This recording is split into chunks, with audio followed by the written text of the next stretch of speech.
করতেছেন? এই তো ভাই একটা মিক্সার লাইন করলাম মিক্সারের। এতগুলো এই কেন হাতল কেন? ভাইয়া এই দুটো হচ্ছে আপনার মিক্সারের লাইন, বুঝছেন? জি, জি। মিক্সারের লাইন, আর এটা হচ্ছে আপনার ঝর্ণার লাইন। এই দুটা দিয়ে আপনার মিক্সার করবে, এটাতে ঝর্ণার পানিটা উঠবে, আর এটা হচ্ছে আপনার ট্যাপের লাইন। মানে এই এই দুটা দিয়ে মিক্স করে এখানে ট্যাপে পানি আসবে, বুঝছেন?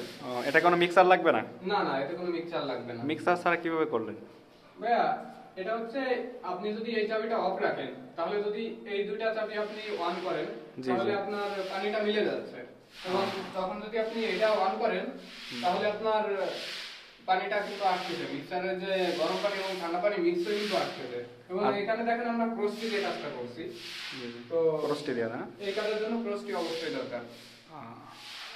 আর এই মিক্সার যদি বসাইতে চাই পরবর্তীতে, সেটা কি করা যাবে? হ্যাঁ, সেটাও করা যাবে।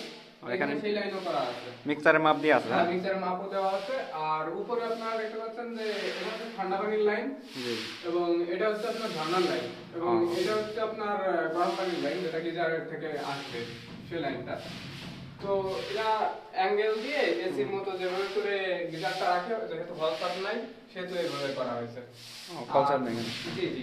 আর এই পাশে আপনারা দেখতে পাচ্ছেন এখানে কলম কাটতে হয়, সেজন্য পিলার কাটতে হয়, সেজন্য হচ্ছে আমরা পিলার না কেটে নিচে দিয়ে নিচ্ছি, কারণ একটা পিলার হচ্ছে একটা বিল্ডিং এর মূল শক্তি।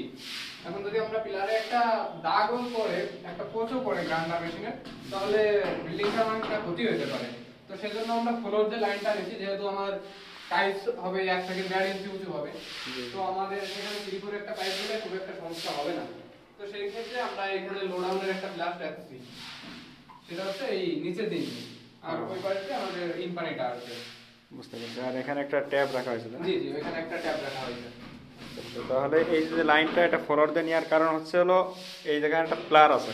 জি জি, এই প্লারের জন্য। প্লারটা পোস্ট পড়বে, যে কারণে এর জন্য ফরওয়ার্ড দিয়ে পাইপটা নিয়ে আসছে। যাই হোক, যাদের প্লার আছে অনেকে প্লার কেটে ফেলায়, তাহলে প্লার কাটা যাবে না, তাই তো?